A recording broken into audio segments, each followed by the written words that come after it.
All right, the next bit. So we've looked at the fish heart, we looked at the right heart. Now we'll kind of put together the left and the right heart and see why we need them. All right, first of all, up at the top here, I'm going to redo the right heart, right atrium, right ventricle, and as I've already mentioned, vena cavas come in, bring blood into the right atrium. Then, when the right ventricle pumps the blood out, oops, I should probably keep that blue for the deoxygenated. Sorry about that. We'll keep it blue. There we go. This is a pulmonary trunk. I think I need a step stool. All right. So as before, blood goes through atria, the ventricles, and the ventricles contract. The tricuspid valve shuts.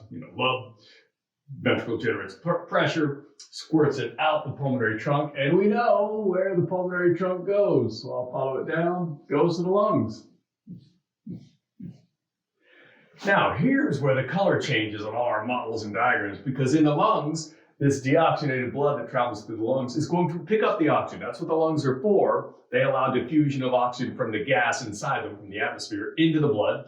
So now I'll kind of change the color red. This little funny squiggly thing represents a capillary bed in the lungs. That collects now. What we've done, we've got oxygen in the blood, but again, this area, these small blood vessels going into the lungs, there's relatively high resistance. Sorry, that's an R. My markers are starting to fail.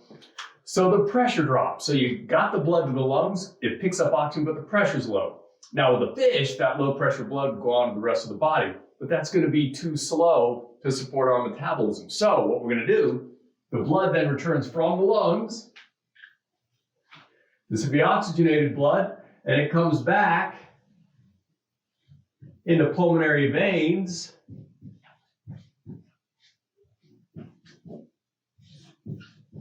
Again, veins bring the blood back to the heart. They are red on all the diagrams because these veins are carrying oxygenated blood. And where do the pulmonary veins go? If you recall from lab, now we'll put, I'll go ahead and use black for my heart here.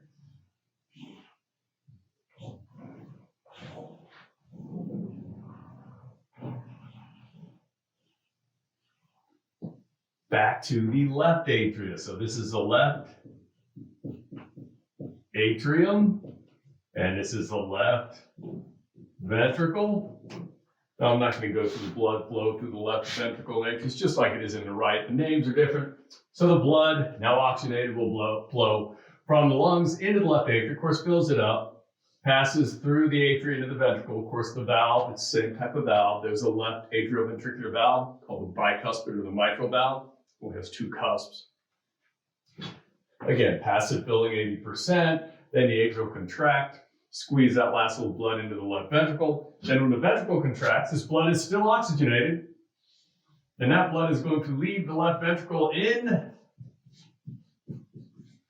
the aorta. It's a big artery. You got the ascending aorta, then the arch, and the descending aorta. It's basically going everywhere. From the aorta, where does the blood go?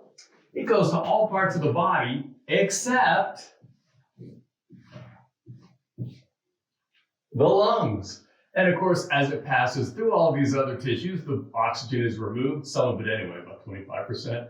And that's deoxygenated blood that's going to return back to the right atrium. So the left ventricle sends blood to all tissues, basically, except the lungs. The right ventricle only sends the blood to the lungs, picks up oxygen, low pressure oxygenated blood, goes back to the heart, gets repressurized, and then can be sent out under high pressure to the rest of the body, keep that flow up really high. Now, we've got some names here. The two sort of sides of the heart are basically supplying different circuits. They refer to them as the pulmonary, which refers to the lungs, pulmonary circuit, and the systemic circuit. Now, by convention, these are circuits, so they go in a circle. Where are you going to start? By convention, you start at the ventricle because that's the main pump.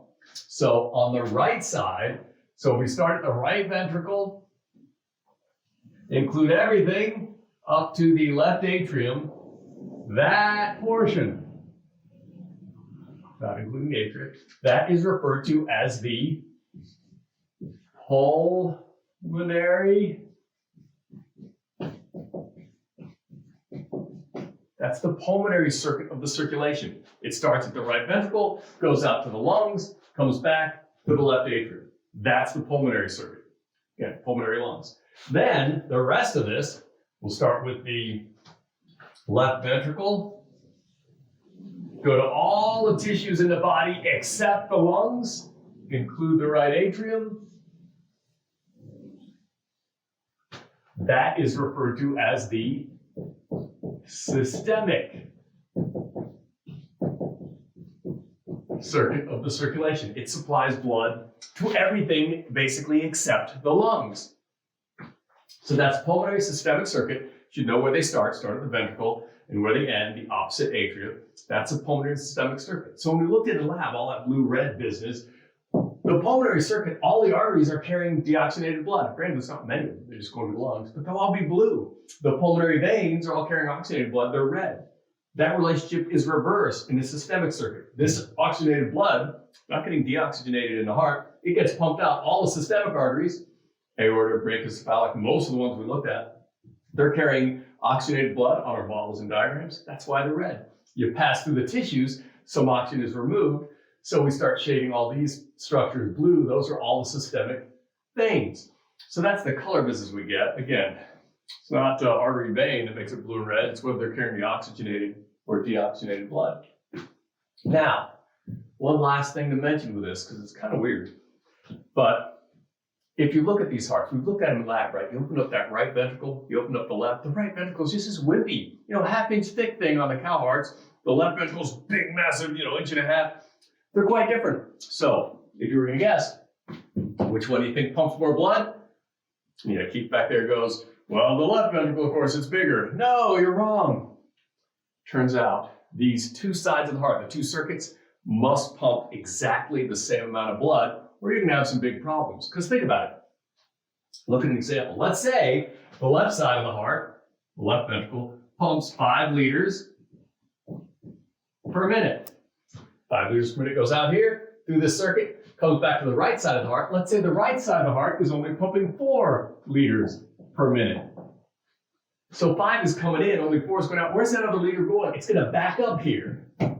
And every minute you have an extra liter here, another minute, extra liter. Basically, you get blood just pooling in your tissues. You get a systemic edema. You swell up like a balloon. Not a good thing. These two chambers have to pump pretty much on average exactly the same amount of blood. As long as the heart's working properly, that's what they do. How is this possible?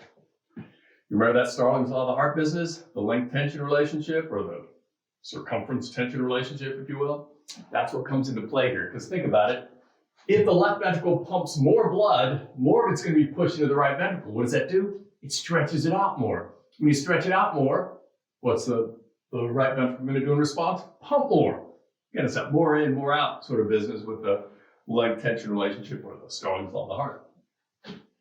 If the right ventricle pumps more, the left will automatically pick it up, so they'll match each other. That's why that Starling's law of the heart, that length tension relationship, is so important, because it's going to keep these two matched. Now, you can get issues where one side of the heart is damaged, let's say, and it pumps as much as it can and it can't do anymore. That's when you get congestive heart failure. If one side pumps more than the other, depending on which side is failing, you'll get fluid accumulating either in the tissues or in the lungs, systemic edema or pulmonary edema. That's just fluid buildup.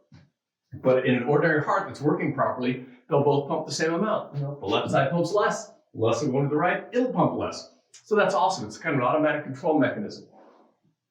But that doesn't answer the question, why is that left ventricle so much bigger? They both pump the same volume of blood, but why is one bigger than the other? All right, here's why. Someone said, I think it was Catherine in the back, blood pressure is 120/80. All right, that's true, but it's not really true. Remember, blood pressure will change depending on where you go in the circulatory system. It's different everywhere. Clinically, by convention, we always measure the brachial artery pressure, and that's pretty much what we use for comparison. If you move that cup around, you're going to get different pressures everywhere. And it turns out this 120/80, that is the blood pressure in your systemic arteries. Those are the ones that are clinically more important. So we're talking things like the aorta, brachiocephalic trunk, brachial artery. Those are close to 120/80, really high pressure. If you could go in, it's not as practical, that's why we don't do as much, and it's not as important, and measure the blood pressure in the pulmonary trunk,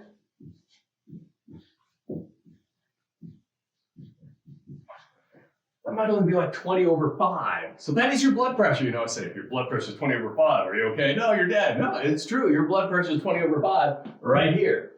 Now, the reason for that, even though they're both pumping the same volume of blood, think of where the left ventricle has to pump the blood, up to your head, down to your toes, much longer blood vessels, much further to go.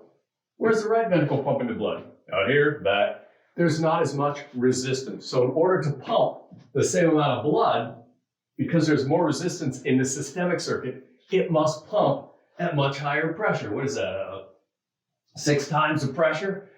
That's the difference in size. The left ventricle has to generate 6 times more force or pressure to get the blood through that circuit. The right side of the heart doesn't need as much, so it's not as strong.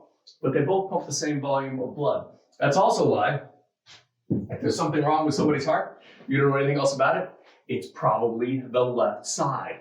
Left side of the heart is under much more stress because of that higher pressure. So the valves tend to fail more frequently. Usually you have trouble with the valves on the left side.